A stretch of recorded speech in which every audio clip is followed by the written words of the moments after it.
Yo, what's good, YouTube? So in today's video, guys, we're going to be talking about Austin Reaves, man, and why I feel like he is the next star in the NBA. This guy went from being undrafted a couple years ago to be just being like a borderline all-star for the Lakers this season, man. I mean, as the like third option too, guys. Like we seen what he did earlier today or yesterday when I'm recording this video. Today is the 9th, but they played against the Pacers yesterday, guys. Without LeBron, without Luka, this guy had 45 points. Lord knows how many assists and rebounds and stuff like that. I think he has 7 assists and 7 rebounds, I believe. But at the same time, guys, like Austin Reaves has improved every single season that he's been in the NBA. This year, he was a borderline all-star. I felt like if he would have made it, I feel like he probably would have made the all-star team if the Lakers were like a top 3 seed. But he's a great free throw shooter. He's a phenomenal 3-level scorer, and he is facilitating the heck out of the ball this year. He's throwing guys open. He's throwing perfect lob passes. One of my biggest gripes with Austin has been the last couple of years. I felt like he was a very, very mediocre transition player when it comes to making the right reads and passes in transition. I've noticed that a lot a couple years ago, but now he's throwing great lob passes. He's passing the ball earlier. He's a phenomenal pick and roll player, and I feel like he's a better pick and roll player now this season because he is passing the ball better. Just overall, man, he's becoming such a great player. And then on top of that, once teams target him on defense, he's playing solid defense. So you're not going to be able to just score on him easily, especially now that you're going to have Luka and LeBron, and you're going to have this guy probably having to guard a little bit more often because he won't have to do as much offensively. I think that's going to give him fresher legs, and he's going to be able to guard a little bit better. So the game that we had a week ago, the night that the historic Luka trade happened, when they beat the Knicks were like trying to switch and target Austin Reaves at times, but Austin was playing great defense on Jalen Brunson. And just in general, guys, these are some highlights from his game earlier today in the 45-point game. But I mean, when I just tell you that this guy was literally he has the full package as what a star needs. He got the 3 ball. He knows how to foul bait. I'm not calling him a foul baiter, but he knows how to foul bait at times, draw fouls, get and ones. He has great footwork. Obviously, we all know how great of a player Austin Reaves is. But the things that I'm naming, he's improved on these things so much. When you look at this guy, his rookie season, Austin, obviously, he averaged 30 plus points in high school. He was a pretty good college player at Oklahoma. But like I said, when you look at this guy, his rookie season, he didn't get a lot of playing time under Frank Vogel. He was really just a 3-and-D type of player. He barely handled the ball in pick and roll. I feel like Dalton Connect can kind of be that type of player as well, because we've seen what he did in college. But at the same time, look at this handle, bro. Look at this mid-range pull up. And most of his buckets come off of like just self-creation. It's not like he need guys to set him up.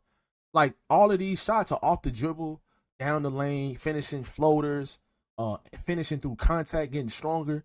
I really do feel like this guy, like, just picture this. Jalen Brunson was kind of playing this same type of role with the Mavericks a couple years ago when Luka was there. Before he left and went to the Knicks in free agency, when they gave him all that money, everybody was saying he was overpaid. They paid him too much money. They think he's going to be better than what he is. But at the same time, look at Jalen Brunson now. Perennial all-star, one of the best guards in the league, carrying the offensive load at times last season. This year, he got a little bit more help, so he doesn't have to score as much. But he's still one of the best scorers in the league, guys. Like, I feel like Austin can kind of take that same approach. I really do feel like Austin can kind of take the same approach that Jalen Brunson did. Like, if you really think about it, he could in a couple years. And right now, let me say this too. He is on a perfect contract for the production that he's putting up every single night. The contract that he might have the best contract in the NBA when it comes to players of his caliber, averaging almost 20 a game, giving you about 5 or 6 assists, and giving you about 5 rebounds a game as well, 4 or 5 rebounds. Like, this guy's, and he's shooting about 37% from 3. Plays so well with your star player in LeBron, and he's gonna play well off of Luka as well, because if he plays well off of LeBron, then obviously he's gonna be able to play well off Luka. When people was complaining about the Lakers saying that he's untouchable and they don't want to give him up, I'm like, do you see the ascension of this guy? every single season, that's all you can ask out of a player. Austin is getting better every single year.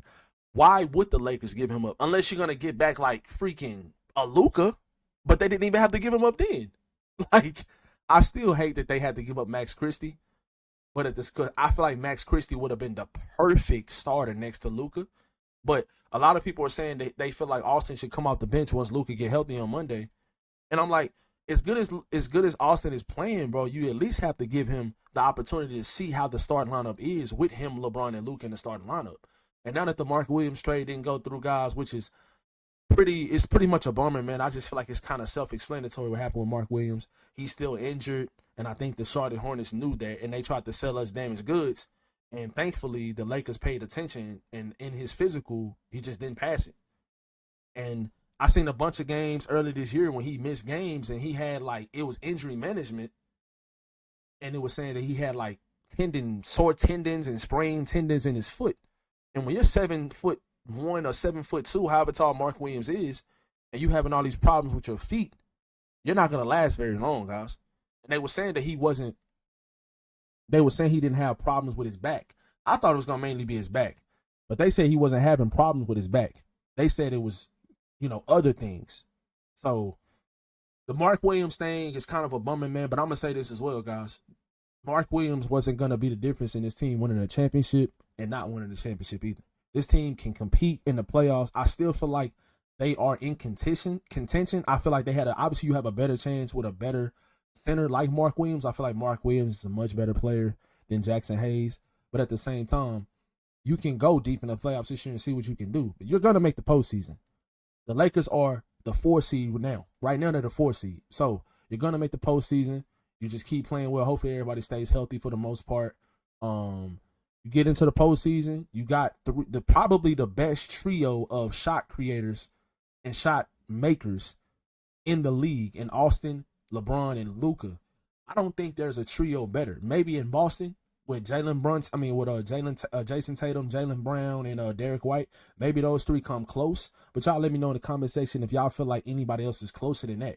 Because I think the Lakers do have the best trio in the league when it comes to shot creators and shot making in Austin, LeBron, and Luka. But yeah, man, I really do think Austin Reaves is on the summit. And that's another thing, guys. One more thing. He plays well in the playoffs. It's not like he just does this type of stuff in the regular season. Obviously, he hasn't scored 40 in the postseason. But him scoring 45 today without the other two best players on the court playing tonight, that showed me a lot. That showed me a lot about Austin. And then he was questionable to play. That's another thing. He's durable. He plays 75 plus games every single season. He doesn't get hurt. And I just think this guy's gonna be a star. I really do. I feel like Austin Reaves is gonna be a star one day. And if Tyler Hero can be an all-star, I definitely think Austin Reaves can be an all-star. Let me know how you guys feel about Austin Reaves in the comment section, and what are the chances you think the Lakers can still compete for a championship, even though the Mark Williams trade got rescinded. Appreciate you guys on liking all the videos and all the love you guys been showing on the channel. This is a new channel, so if you guys can subscribe, drop a like on this video. It really does help the videos out, man. And I'll catch you guys in the next one.